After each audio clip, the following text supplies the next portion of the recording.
Buenos días. El día de hoy, los residentes de urgencias del Hospital General de Zona número 48 les hablaremos sobre el tema de arritmias, correspondiente al módulo de cardiología en su tercera sesión. El equipo está conformado por el doctor Alejandro López, R3 de Medicina de Urgencias, por una servidora, la doctora Ortiz Hernández Katia, R2 de Medicina de Urgencias, la doctora Pineda Escobedo Diana, R2 de Medicina de Urgencias, el doctor Osorio Chavarría Héctor, R1 de Medicina de Urgencias, y el doctor Orozco Espinosa Luis Alfredo, R1 de Medicina de Urgencias. En esta ocasión a mí me corresponde abordar el tema de bradiarritmias y comenzaremos estableciendo los objetivos de esta clase, los cuales serán conocer los niveles e implicaciones electrocardiográficas de las alteraciones en el sistema de conducción cardíaco, dependiendo el nivel que esté afectado o el componente del mismo.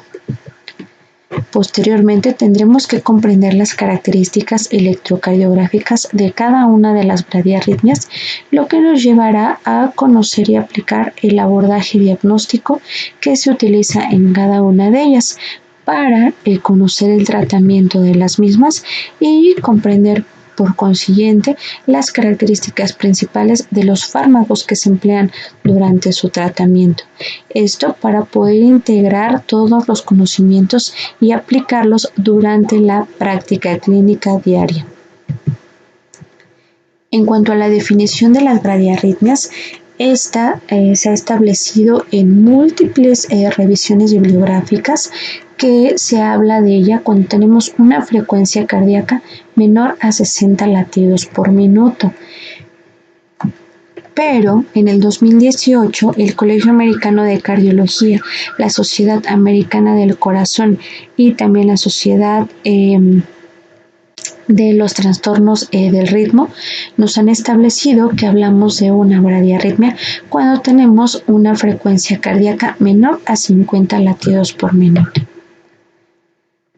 Para clasificar las bradiarritmias vamos a tener que estas afectan el sistema de conducción en cada uno de sus componentes.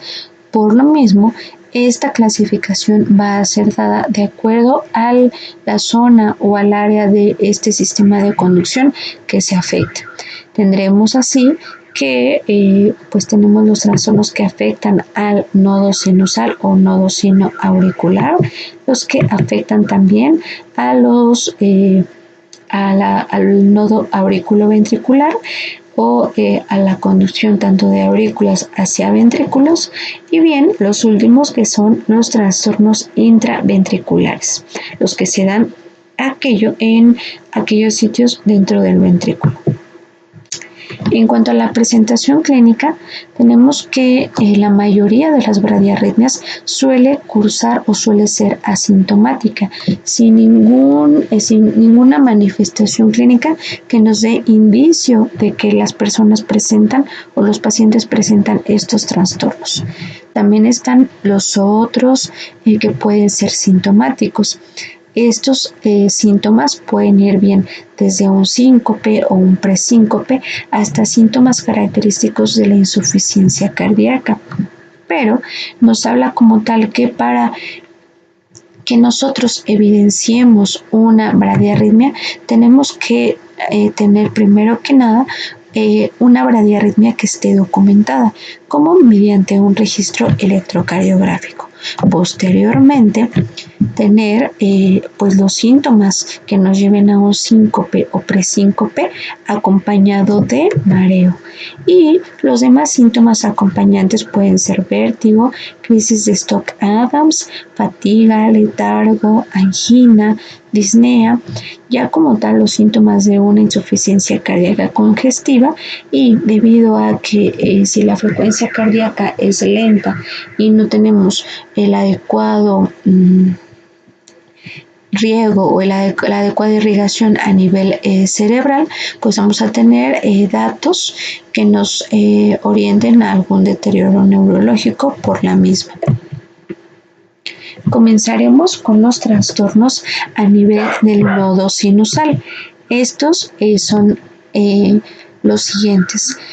Cuando nosotros tenemos un trastorno a nivel del nodo sinusal que es sintomático, este se conocerá como un síndrome del seno enfermo. Y las demás manifestaciones electrocardiográficas que abordaremos durante esta clase serán la bradicardia sinusal, las pausas o paradas sinusales, el bloqueo de salida sinoauricular y también la incompetencia cronotrópica. En cuanto a la fisiopatología de las bradiarritmias, tenemos que estas se deben principalmente por una depresión del automatismo a nivel del nodo sinusal, es decir, afectan directamente al nodo o bien afectan la conducción a lo largo del mismo. Pueden ser de dos causas, tanto intrínsecos como extrínsecos. Intrínsecos cuando hablamos de aquellos trastornos que alteran de forma directa el nodo sinoauricular o la estructura sinoauricular principalmente. También tenemos los trastornos extrínsecos, que son principalmente dados por causas externas que van a afectar directamente al nodo, como lo son los fármacos de uso cardiovascular o bien enfermedades sistémicas. Las características o las causas principales del mismo vamos a tener que están los agentes farmacológicos como los bloqueadores beta, los antagonistas del calcio, glucósidos cardíacos también, fármacos antiarrítmicos de clase 1 y 3 y también algunos fármacos simpaticolíticos. Tenemos otras causas como son las alteraciones electrolíticas, principalmente producidas por calcio y también por potasio, el hipotiroidismo, apnea del sueño, la hipoxia, la hipotermia, el aumento del tono vagal, la fibrosis degenerativa idiopática. También pueden ser causadas estas bradiarritmias y trastornos a nivel del nodo sinusal por isquemia, por enfermedades infecciosas como la enfermedad de Chagas y enfermedades inflamatorias, siendo la causa principal y más común de estas alteraciones la fibrosis degenerativa idiopática. Por consiguiente, al ser un trastorno principalmente que se da en edades mayores, el pico de incidencia se da aproximadamente entre los 50 hasta 70 años y va aumentando con cada década de la vida. Se establece aproximadamente que llega a afectar de 150 a 200 personas por cada millón de habitantes y que estas suelen ser personas de la tercera edad. Empezaremos hablando de la bradicardia sinusal, la cual está dada principalmente por una frecuencia cardíaca menor a 60 latidos por minuto. Esta principalmente es transitoria y también se debe a un aumento del tono vagal. Se caracteriza porque es muy común en los atletas de alto rendimiento y también en personas jóvenes.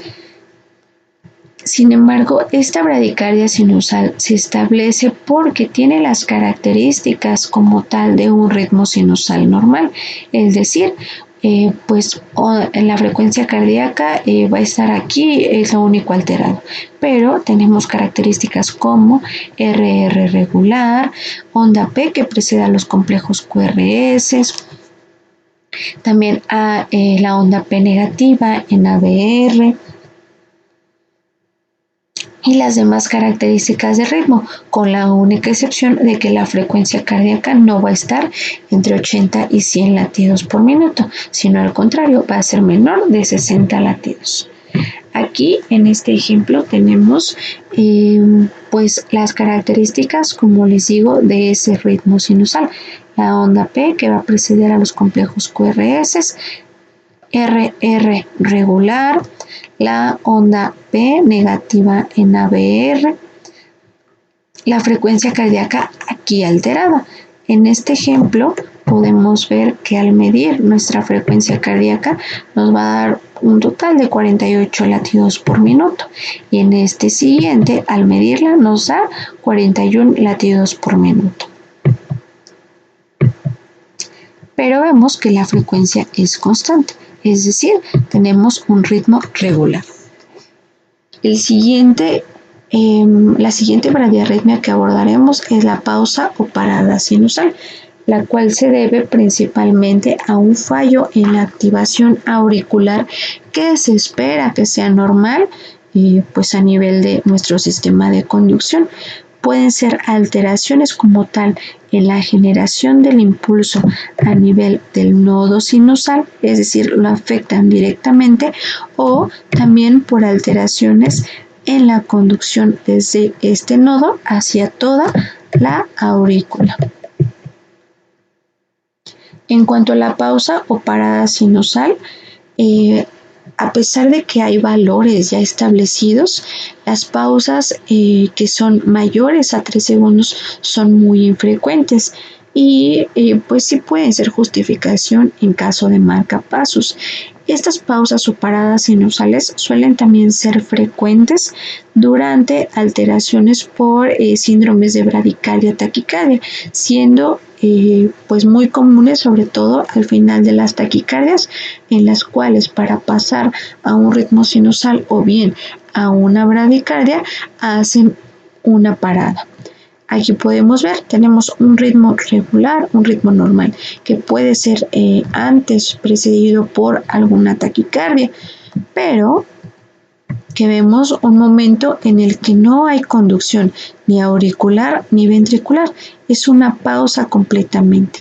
Aquí en este electrocardiograma podemos ver que la pausa es de 156 milisegundos. Ya les decía yo que las pausas deben de ser menores a 300 milisegundos o bien menores a 3 segundos.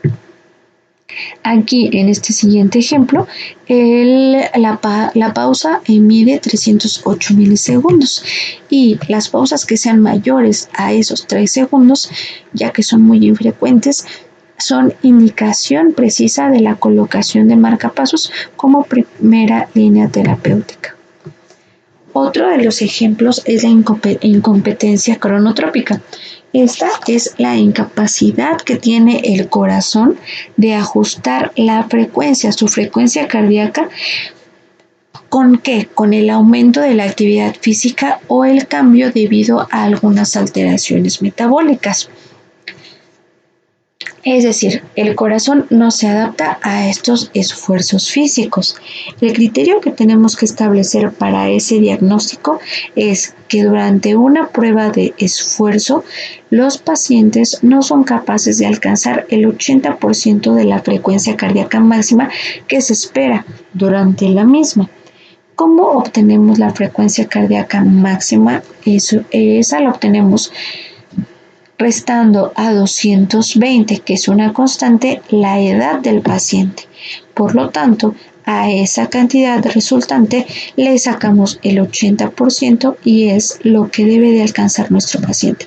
Si no la alcanza durante esta prueba, entonces estaremos hablando de una incompetencia cronotrópica. El siguiente trastorno del ritmo es un bloqueo sinoauricular de primer grado, el cual nos establece que el impulso sinusal va a llegar a las aurículas, se va a dar un impulso normal, se va a transmitir adecuadamente, pero hay una pausa, hay un pequeño retraso que nosotros no vamos a ver o objetivar directamente en el electrocardiograma, ya que durante la medición el bloqueo sinoauricular de primer grado suele ser semejante a un ritmo sinusal normal. Es muy difícil distinguirlo electrocardiográficamente. Sin embargo, se caracteriza porque tenemos un intervalo PR que es mayor al normal. Sin embargo, no está bien establecido y no se logra evidenciar como tal en el registro electrocardiográfico. En cuanto al bloqueo sin auricular de segundo grado, tenemos que puede ser tipo MOVITS 1 con fenómeno de Welkenbach o tipo también MOVITS 2. Esto es de la misma forma como vemos en los trastornos por bloqueos en la conducción auriculoventricular.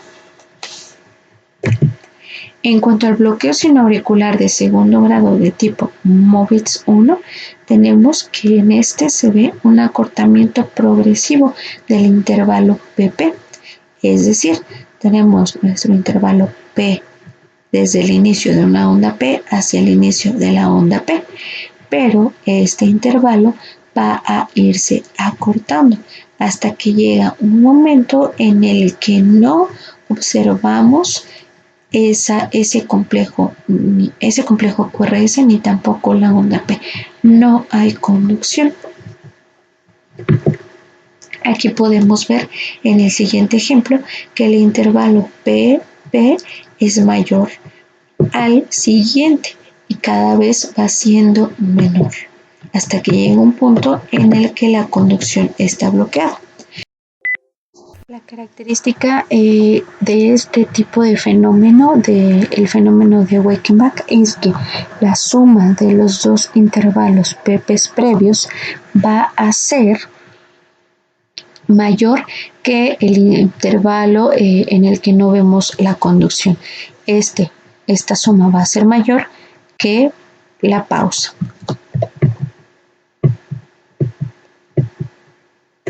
En cuanto al bloqueo sinoauricular de segundo grado de tipo MOVITS 2, podemos ver que este es un intervalo sin ondas P. Es decir, tenemos un momento en el que vemos el bloqueo, pero ese intervalo en el que está presente dicho bloqueo va a ser de la misma medida que los dos intervalos PP previos. Y bueno, podemos verlo de forma repetida más de 2 veces. Aquí, por ejemplo, vemos que hay un ritmo aparentemente normal, que vemos un bloqueo seguido de otro y de otro, y pues vuelve a tener un ritmo normal.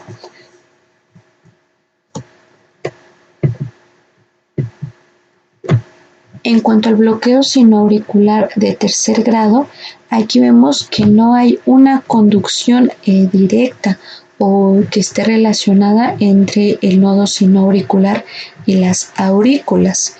Vemos un ritmo de unión auriculoventricular que va a estar determinado por este mismo nodo, cuyo marcapasos va a ser el dominante. En el electrocardiograma se va a caracterizar porque no vemos conducción auricular, es decir, no vamos a ver la presencia de las ondas P, como podemos ver aquí. No hay ondas P donde deberíamos de notarlas. Y muchos a veces se confunden o piensan que esto es parecido a una parada sinusal. Sin embargo, aquí vemos que la falta de esa conducción auricular es constante durante todo el registro electrocardiográfico. En cuanto al diagnóstico de las bradiarritmias que alteran al nodo sinusal, lo primero que tenemos que hacer es una historia clínica completa. Esta estableciendo que nos da el 80% de nuestro diagnóstico. Y durante la misma lo que tenemos que hacer es investigar todas las características, las características de nuestro paciente, todos sus antecedentes personales, sobre todo de tipo patológico. También durante el interrogatorio dirigido debido a las bradiarritmias, establecer si éstas se deben a alguna causa en específico, si el paciente las asocia a algún alimento, algún fármaco, algún tipo de actividad, o bien es de forma súbita y sin ninguna causa aparente. Después de eso, tenemos que llevar a cabo nuestra exploración física. Ambos ítems o ambas categorías que tenemos que revisar durante el diagnóstico de nuestro paciente corresponden a un nivel de evidencia clase 1, que tiene un nivel de evidencia fuerte de tipo C, donde vemos que los datos, aquí que nos da, sobre todo, que se debe más a una opinión de expertos. También tenemos que realizar un electrocardiograma de superficie de 12 derivaciones. Este tiene un nivel de evidencia 1 de tipo B, que no está randomizado. Esto quiere decir que hay moderada calidad de la evidencia.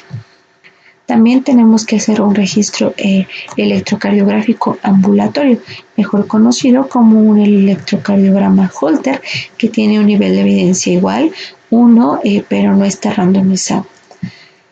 También tenemos que realizar pruebas de esfuerzo con nivel de evidencia 2A de tipo B, igual no randomizados, y estudios electrofisiológicos invasivos.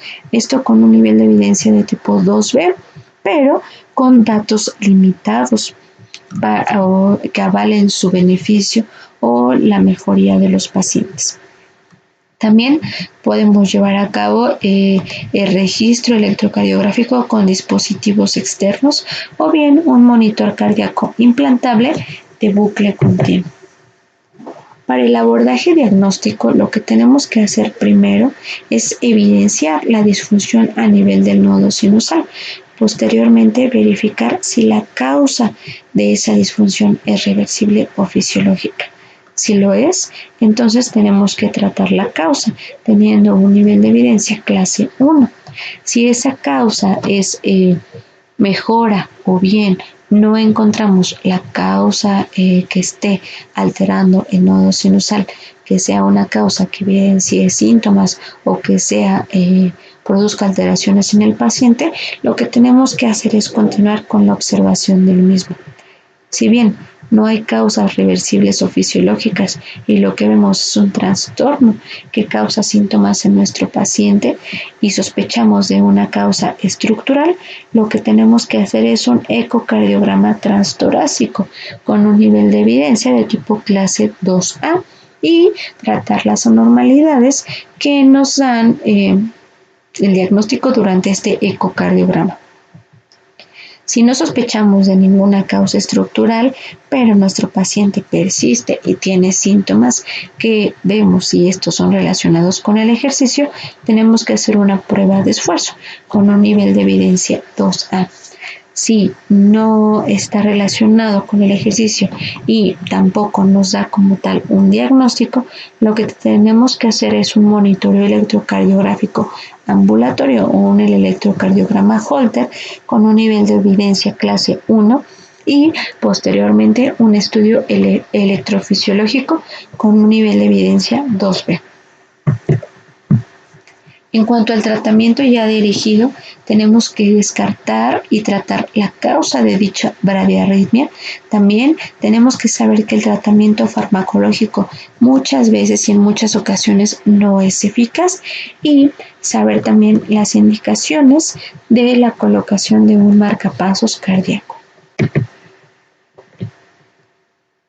En cuanto al algoritmo diagnóstico, tenemos que, si ya evidenciamos electrocardiográficamente una bradicardia, lo que tenemos que hacer es medir los signos vitales, llevar a cabo nuestra historia clínica, la exploración física y también nuestro registro electrocardiográfico.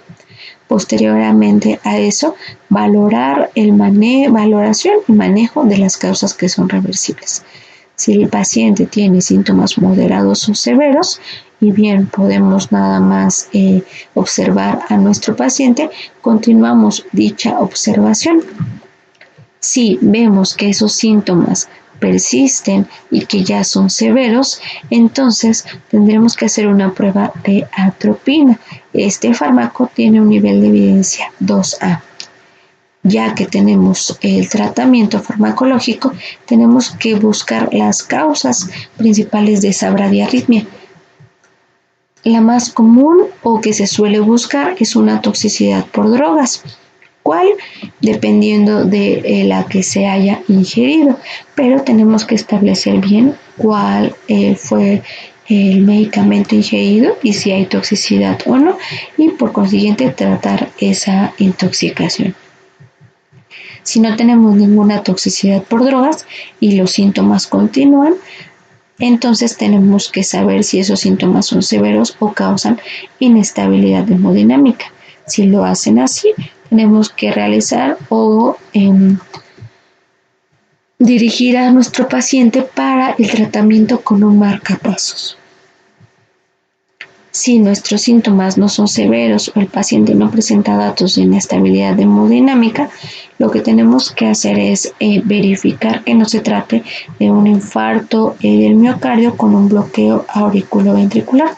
Si lo presenta, el tratamiento es aminofilina con un nivel de evidencia de tipo clase 2B y también, si no presenta esto, llevar a cabo el tratamiento con beta-2 agonistas.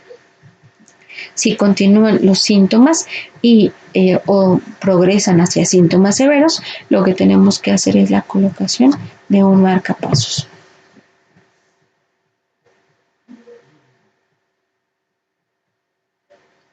En cuanto a los medicamentos que abordaremos en esta clase, está la atropina, que ya veíamos, tiene un nivel de evidencia 2A, y este es un medicamento parasimpaticolítico que va a bloquear al receptor de acetilcolina, sobre todo los receptores M. A nivel de M2 es el receptor al cual actúa la atropina y sobre todo también a nivel supraventricular. A nivel del sistema de conducción cardíaco, este medicamento facilita la conducción sinoauricular y va a aumentar la automaticidad del nodo sinusal. Tiene, en cuanto a la clasificación de la Sociedad Americana del Corazón, está dentro de la familia de los antiarrítmicos de tipo clase 2C. Su presentación suele ser de 1 miligramo en 1 mililitro y la dosis va de 0.5 a 1 miligramo cada 3 a 5 minutos por vía intravenosa, con dosis máxima de 3 miligramos al día y tiene una vida media de 2 horas. El siguiente medicamento es la dopamina. Este tiene un nivel de evidencia de tipo 2B y es una catecolamina con efectos mixtos alfa-adrenérgicos, también beta-adrenérgicos y además pues actúa sobre los receptores de dopamina. La presentación de este medicamento es de 200 miligramos en 5 mililitros y la dosis va de 1 a 10 microgramos por kilo por minuto si queremos lograr efectos vasodilatadores, pero si queremos lograr efectos tanto cronotrópico como inotrópico positivos, tendremos que llevar a una dosis de 5 a 20 microgramos por kilo minuto.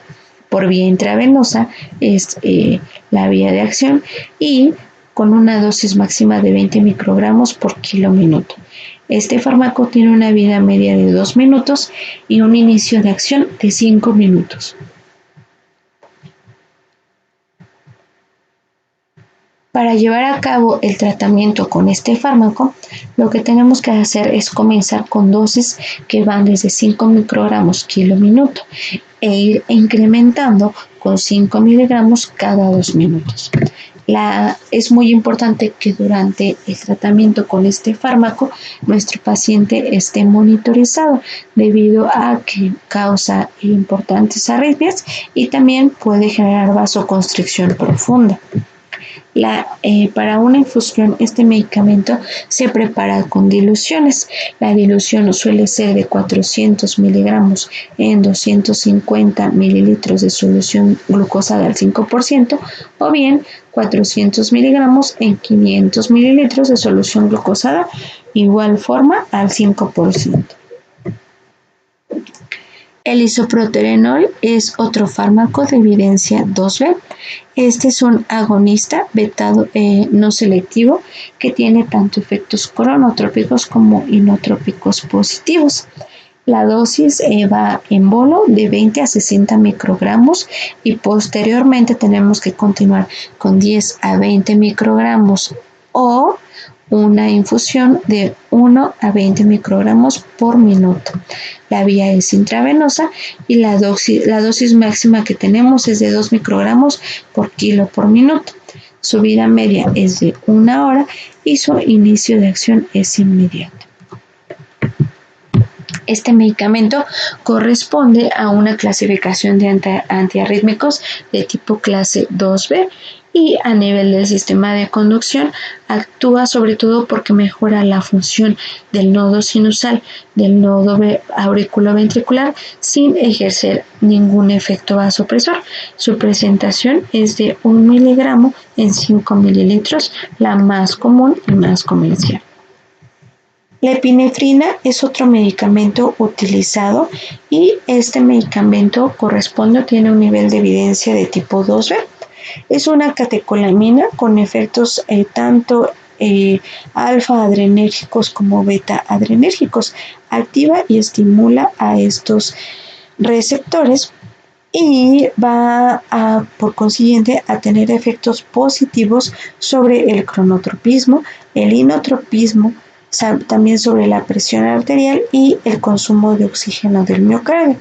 La presentación es de 1 miligramo por mililitro y la dosis con la que vamos a comenzar a trabajar es de 2 a 10 microgramos por minuto y posteriormente, puede ser también con una dosis de 0.1 a 0.5 microgramos por kilo por minuto con una vía de administración intravenosa. El otro pilar del tratamiento abordado que se tienen que realizar durante las bradiarritmias es la utilización y colocación de un marcapasos temporal. Como sabemos, la bradicardia puede cursar asintomática o sintomática. Si bien cuando estos síntomas provocan inestabilidad hemodinámica o datos de bajo gasto, el paciente tiene que ser protocolizado para la colocación de un marcapasos, existiendo diferentes vías de abordaje, como lo son la vía transcutánea, el abordaje transesofágico, también con la inserción de catéteres o de electrodos de estimulación vía intravenosa y catéteres de estimulación tanto pulmonar como arterial. La función de este marcapasos va a ser que genera principalmente el impulso a nivel del ventrículo derecho. Es donde se va a generar y por consiguiente donde va a estar actuando. La colocación de marcapasos, sobre todo si nuestro paciente, aparte de estar hemodinámicamente inestable, tiene una disfunción del nodo sinusal que no responde a ningún tratamiento, debemos de colocar un marcapasos que puede ir desde un temporal hasta un permanente posteriormente. Tiene un nivel de evidencia 2A de tipo clase C, pero cuyos datos todavía están limitados, sobre todo para la mejoría de la mortalidad. Las complicaciones principales de los marcapasos suelen ser trombosis venosa, sobre todo cuando el abordaje es el femoral, también por émbolos pulmonares con este mismo abordaje, arritmias mortales que generalmente van relacionadas con alteraciones a nivel del ventrículo derecho. Si bien el paciente está en estado crítico o tiene muchos datos de inestabilidad o de bajo gasto, lo que tenemos que hacer inmediatamente es colocar un marcapasos transcutáneo y posteriormente realizar el protocolo de actuación para que el paciente logre tener el tratamiento definitivo, que sería un marcapasos permanente.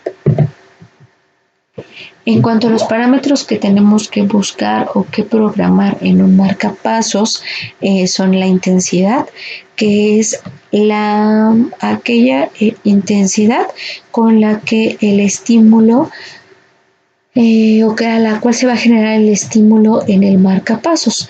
Esta puede ir desde 0.5 o 1 miliamper hasta 20 miliamperes. Otro parámetro es la sensibilidad, y esta va a ser el nivel al cual el marcapasos va a reconocer la actividad eléctrica del corazón.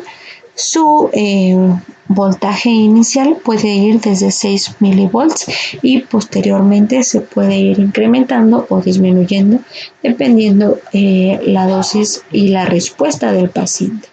Otro es la frecuencia. Aquí lo que hacemos es colocar la frecuencia a la cual queremos que el paciente sea llevado.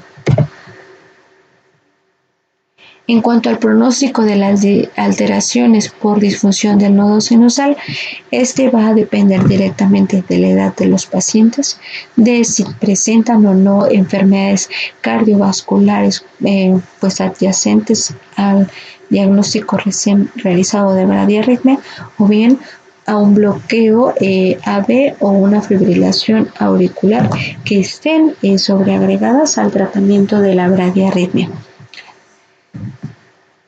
Si los pacientes llegan a presentar un bloqueo de tipo al nivel del nodo auriculoventricular y que nos afecte la conducción a nivel de este, tiene una incidencia del 0.6%, con una prevalencia ESI total del 2.1%, es decir, es frecuente.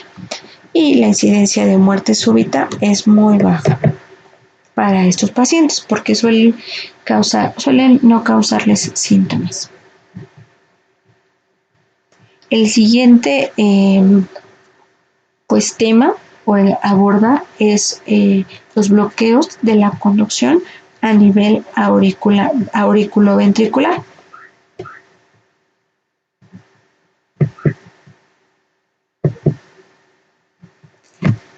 Este tipo de bloqueos puede producir o ser afectado porque el impulso que nos genera desde el nodo sinusal o bien desde los haces que tenemos internodales hacia el nodo auriculoventricular. Se da la conducción pero con un retraso, o bien vamos a tener un impulso que no ha sido conducido y que no va a poder conducirse de forma espontánea e inmediata. Tenemos para la etiología de este tipo de bloqueos que pueden ser de tipo adquirido o congénito. Adquirido cuando tenemos o estamos ante una enfermedad de Lenegre o enfermedad de Leber.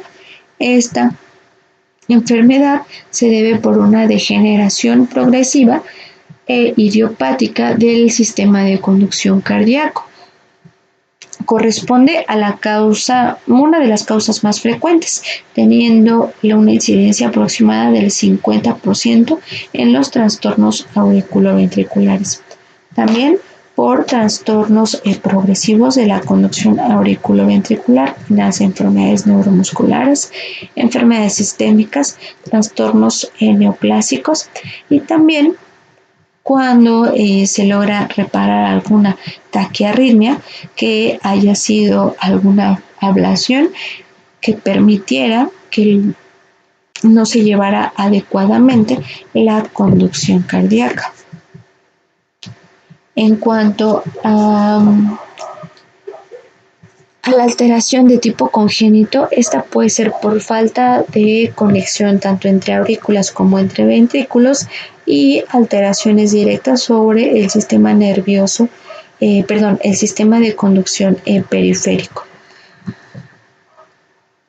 También se debe a una interrupción de las auriculoventricular por enfermedades de la rama de las de His principalmente, por una formación anormal o interrupción del nodo auriculoventricular y por transposición de grandes vasos.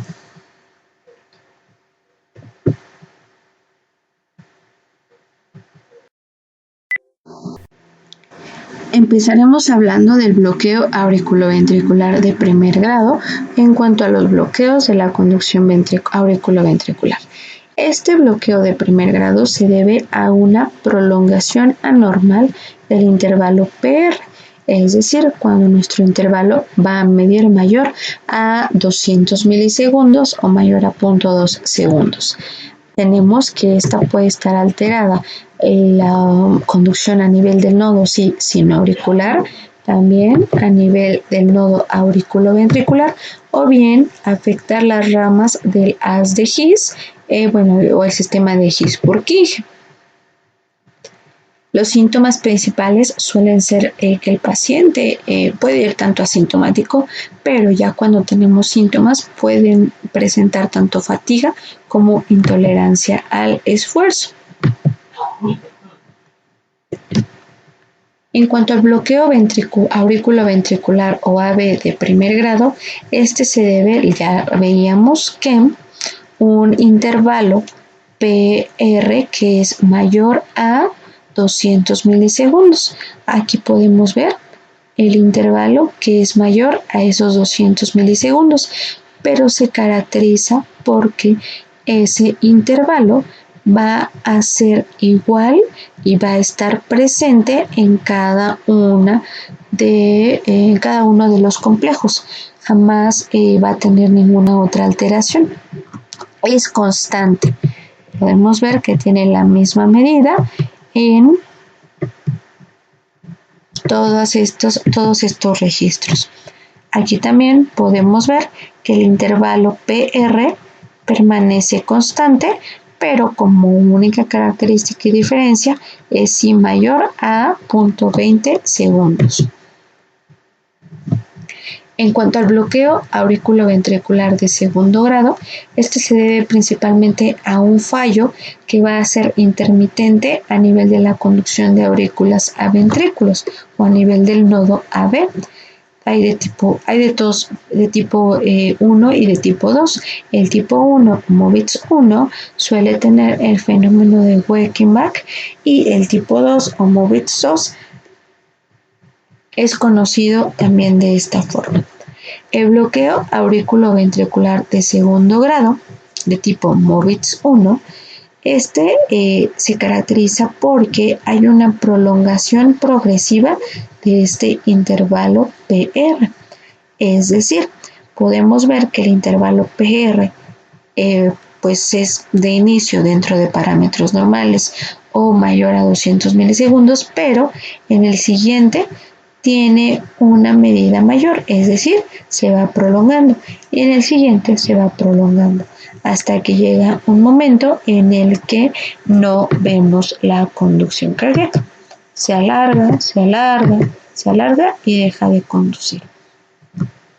Este se caracteriza porque si también los intervalos previos son mayores al intervalo que no vemos la conducción.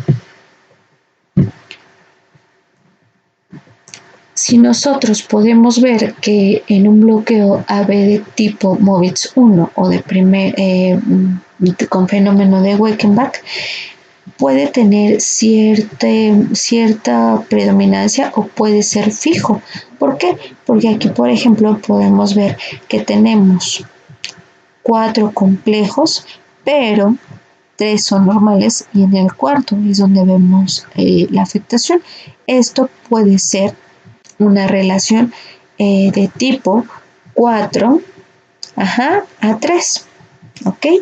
Aquí también en el siguiente ejemplo podemos ver que tenemos el intervalo PR que está con una medida, posteriormente se alarga, se alarga, se alarga y desaparece. 1, 2, 3, 4 y 5. Son 5 a 4. ¿Ok? Aquí podemos ver cómo se va alargando este intervalo PR. 120 milisegundos, 200 milisegundos, 280 y deja de conducir. Al igual aquí, 360 milisegundos, 440, 520, 640 y deja de conducir. El bloqueo AB de segundo grado de tipo Movitz 2 se caracteriza porque hay aparición de una sola onda P que no conduce, pero los intervalos PR permanecen constantes antes y después de que se haya establecido el bloqueo. Aquí también podemos ver que el intervalo PP es constante y el intervalo RR es constante.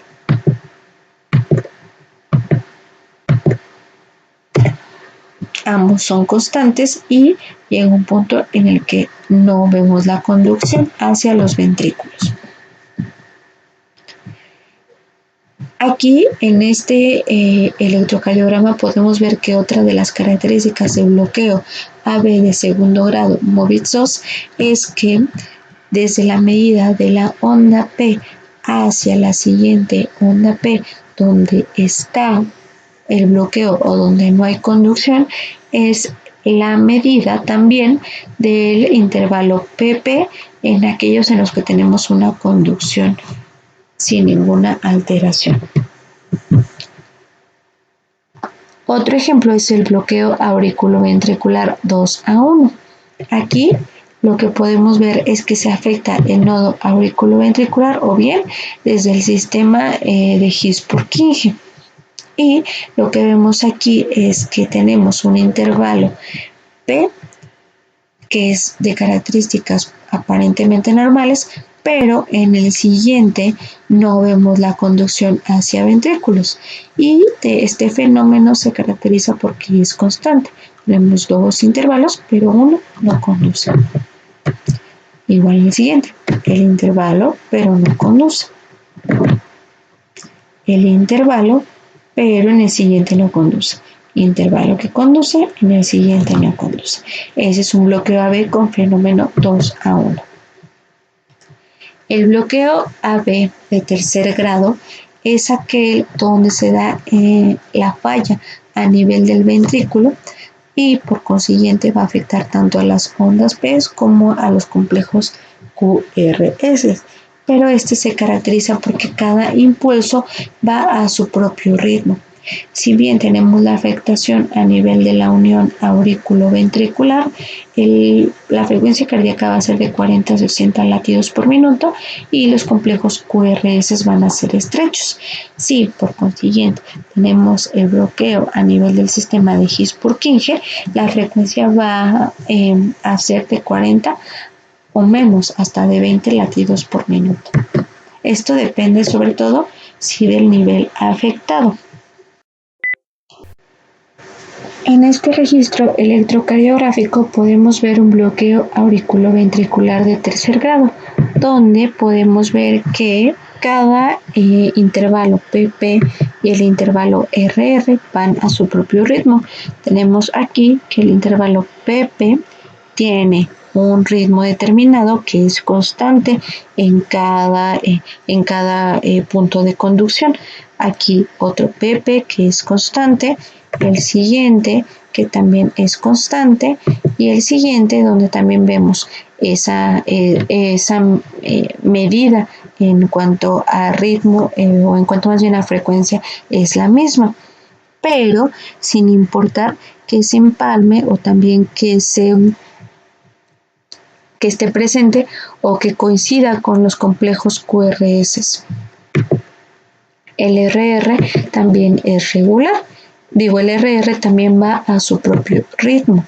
Aquí podemos ver que es durante el bloqueo auriculoventricular de tercer grado, cada intervalo PP e intervalo RR llevan su propio ritmo y conducen a su propio ritmo.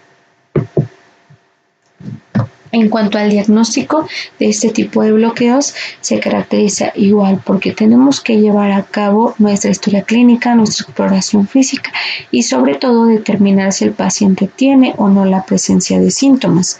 Posteriormente, realizar un electrocardiograma de 12 derivaciones donde se evidencie directamente la presencia del bloqueo, realizar un electrocardiograma Holter, la prueba de esfuerzo y durante este tipo de bloqueos se puede llevar también a cabo un ecocardiograma transtorácico teniendo un nivel de evidencia 1B que aún no está randomizado. La evidencia o ya para el abordaje diagnóstico, tenemos que tener evidencia como tal del bloqueo auriculoventricular. Establecer si tenemos una causa reversible o fisiológica del mismo y posteriormente tratar la causa. Si la causa es tratable y el paciente tiene mejoría clínica o ya no presenta ningún síntoma, el paciente permanece en observación. Si el paciente o esa causa no es tratable o no tiene mejoría, tenemos que establecer si se trata de un bloqueo de segundo grado MOVIX-2 o bien un bloqueo AB completo. Si se trata del mismo, entonces tendremos que realizar un ecocardiograma transtorácico y posteriormente, si se sospecha de alguna causa infiltrativa durante el mismo o se llega a evidenciar, realizar otro estudio de imagen con un nivel de evidencia de tipo 2A, pero durante el que más se ha demostrado que tenga beneficio es la resonancia magnética. Si no sospechamos o si no notamos ninguna causa infiltrativa, entonces se tratará de un bloqueo auriculoventricular y debemos de tratarlo como tal. Si no sospechamos de ningún bloqueo AB ni de segundo grado, MOVIX-2 ni completo, tenemos que sospechar otras causas. Y si lo hacemos, si sospechamos igual de causas infiltrativas, tenemos que realizar un ecocardiograma o bien un estudio de imagen, tratar después la causa identificada y determinar el sitio de bloqueo. Si no tenemos sospecha de causas estructurales, solo debemos de determinar el sitio de bloqueo y el tipo al cual nos estamos enfrentando. Para el tratamiento, lo primero es buscar la causa y tratarla. Tiene un nivel de evidencia 1 de tipo B. Lo siguiente será realizar o llevar a cabo un retraso en el uso de medicamentos que alteren la frecuencia cardíaca para posteriormente tratarlas con medicamento o llevar a cabo el tratamiento farmacológico principalmente con atropina y catecolaminas, siendo la primera o teniendo un nivel de evidencia 2A de tipo clase C con limitación en los datos. Si el paciente no presenta mejorías y al final tenemos o se trata de un bloqueo AB de segundo grado MOVIX-2 o un tipo 3, el paciente es candidato a marcapasos, ya sea por estimulación transcutánea, transitorio o permanente. En cuanto a las indicaciones de marcapasos, debemos de colocarlo o se debe de colocar en aquellos casos donde tengamos un bloqueo AB de segundo grado, MOVIX-1 o 2 o de tercer grado, que tiene síntomas crónicos y cuyos síntomas causan inestabilidad hemodinámica. También en enfermedades neuromusculares con un bloqueo de segundo o de tercer grado, un bloqueo AB de segundo grado, MOVIX-1, MOVIX-2 o de tercer grado, después de tratamiento quirúrgico, ya sea por ablaciones percutáneas o también cirugías cardíacas. El bloqueo AB de segundo grado, de tipo MOVIX-1 o 2 o de tercer grado, que sea asintomático siempre y cuando el paciente lo decida o lo solicite. Bloqueo AB de primer grado, que tenga síntomas pero de forma prolongada. Enfermedades neuromusculares también con bloqueo AB de primer grado. Bloqueo AB de primer grado igual asintomático, pero durante el cual ya evidenciamos la causa y el paciente desea tratarse. Un bloqueo AB de segundo grado, MOVIX-1, que sea asintomático, pero que tenga o esté acompañado de un bloqueo de la conducción a nivel supragiciano. Bloqueo también AB que pues esperamos que resuelva. En cuanto al pronóstico de este tipo de bloqueos, si tenemos la presencia de un bloqueo de segundo grado de tipo MOVIX-2 para que progrese a un bloqueo de tercer grado, pues nos da una tasa de supervivencia aproximadamente de 5 años, o durante un bloqueo completo la supervivencia al primer año va a ser desde 50 hasta 70%. Continuaremos con las anomalías de la conducción intraventricular, teniendo como principales al bloqueo de la rama derecha de las vejigas, al bloqueo de la rama izquierda y también a los bloqueos fasciculares. Las causas principales de estos tipos de bloqueos suelen ser por isquemia, complejos quirúrgicos o bien secundarios a fibrosis, que como ya veíamos anteriormente, la causa principal y más común es debida a fibrosis y es de tipo degenerativo. Tenemos primeramente los bloqueos de rama derecha de las de His, donde podemos ver que las características son complejos QRS mayores a 12 milisegundos o bien a 0.12 segundos. Los QRS son mayores, pero igual son en la mayoría constantes en todo el registro electrocardiográfico. También tenemos una morfología clásica del complejo QRS en B1, que es un patrón R minúscula porque es pequeña o de pequeño voltaje, S, R', R, S, R'. También podemos ver aquí que la onda R puede llegar a presentar una muesca. En D1 y en B6 podemos ver que hay una onda S amplia. La podemos ver y también que es poco profunda.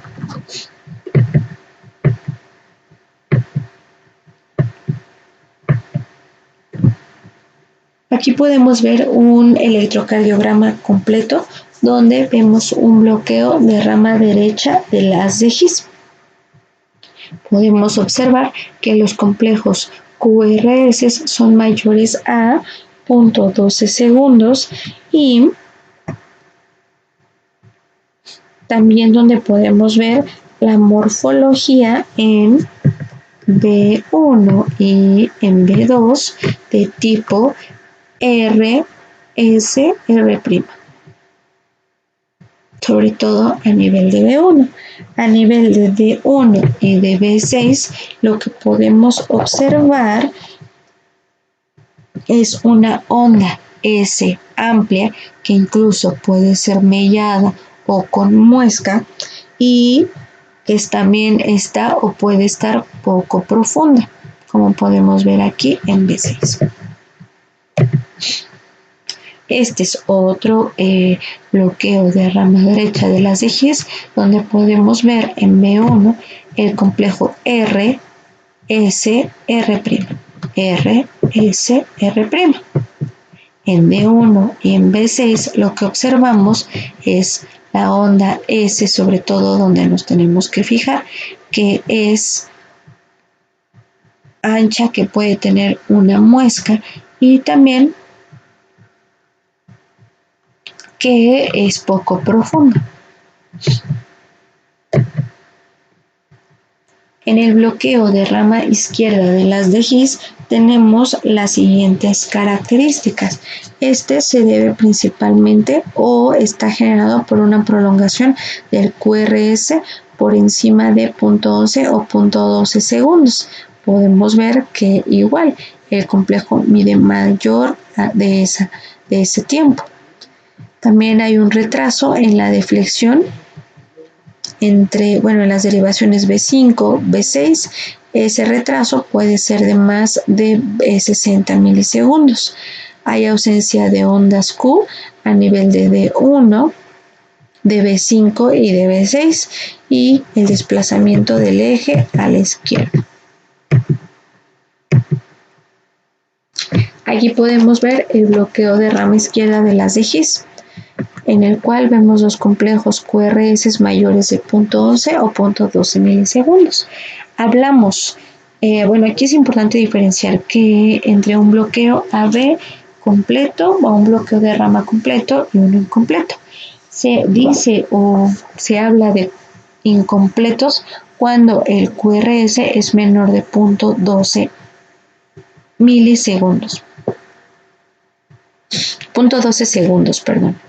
Aquí, en este bloqueo de rama izquierda, en este ejemplo electrocardiográfico, podemos ver que en D1 hay ausencia de ondas Q. No vemos la presencia de ondas Q. Al igual que podemos observarlo en B5 y en B6. No vemos las ondas Q.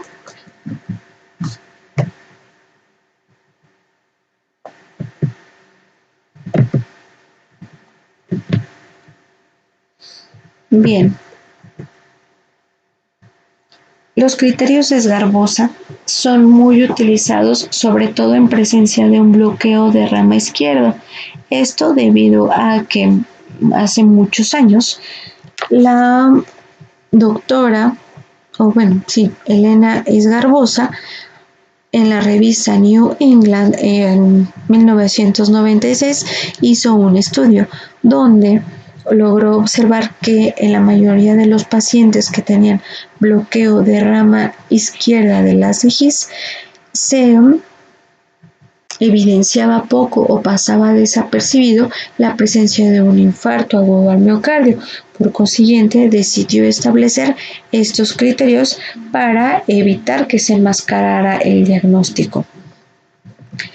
En los criterios consisten en que si tenemos más de 3 puntos, la especificidad o el hecho de que se trate de un infarto agudo al miocardio tiene más del 90% de dicha especificidad. Y bueno, lo que tenemos que hacer es verificar que tenemos una elevación del segmento ST mayor a 1 milímetro, pero que es concordante o va en la misma dirección del QRS en una o más derivaciones. Esto nos da 5 puntos. También tenemos que ver una elevación del segmento ST más de 5 milímetros, pero discordante con el complejo QRS, igual en una o más derivaciones, y nos da 2 puntos. Otro es el infradesnivel del segmento ST mayor a 1 milímetro en B1 a B3, lo que nos da 3 puntos. Y otro criterio también que se ha establecido es la razón de la división entre el segmento ST hacia la medida de la onda S. Dividimos el segmento ST entre la onda S entre su medida, y este tiene que ser menor a 0.25 para que se establezca como normal. Comenzaremos también hablando de los bloqueos fasciculares. Estos pueden ser tanto fascículo anterior como fascículo posterior. Los del fascículo anterior podemos ver que en el electrocardiograma hay desviación del eje a la izquierda. Suele ser normalmente de menos de 60 y llegar hasta menos 120, menos 90. También observamos una onda Q pequeña y una onda R prominente en D1, una pequeña onda Q y una onda R prominente en ABL, y una onda pequeña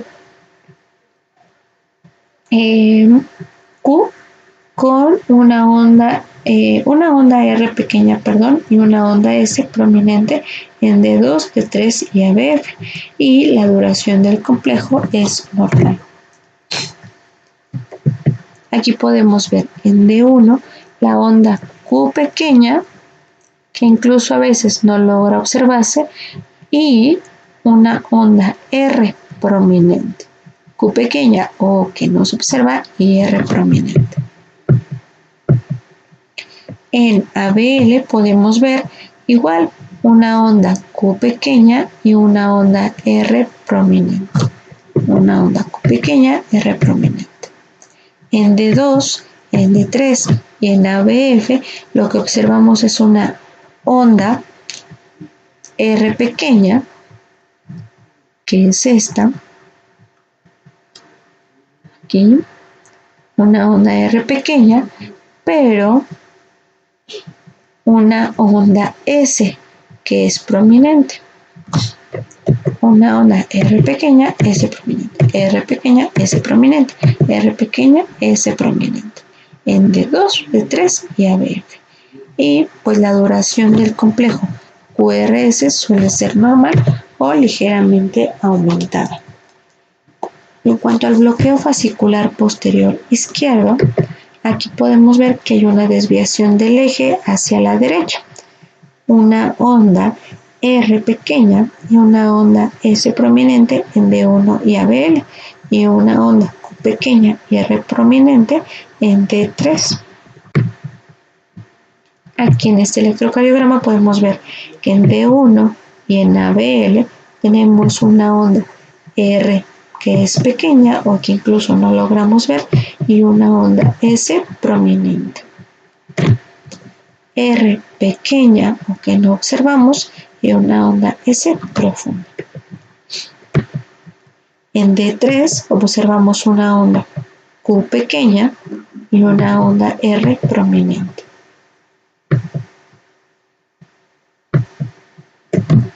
Los bloqueos trifasciculares se establecen porque hay un fascículo que se altera con un bloqueo intermitente, pero también están presentes otros dos fascículos alterados, por eso es trifascicular.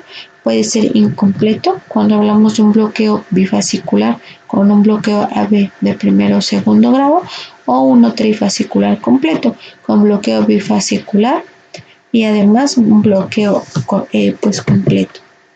El diagnóstico se establece con el electrocardiograma y también con un registro Holter.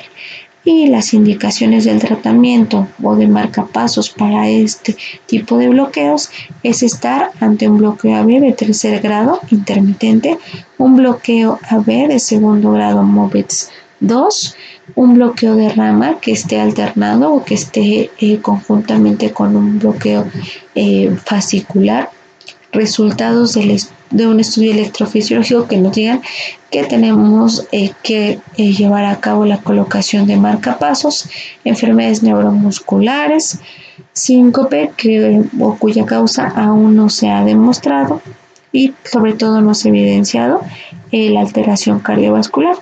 Un bloqueo también por debajo de las de His inducido por fármacos, bloqueos de rama izquierda de las de His o un bloqueo de rama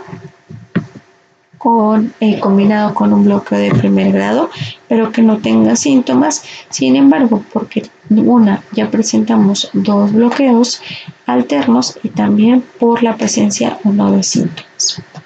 Bueno, en esta ocasión eso es todo de mi parte. Se agradece su atención y pues nos estamos viendo en la siguiente clase.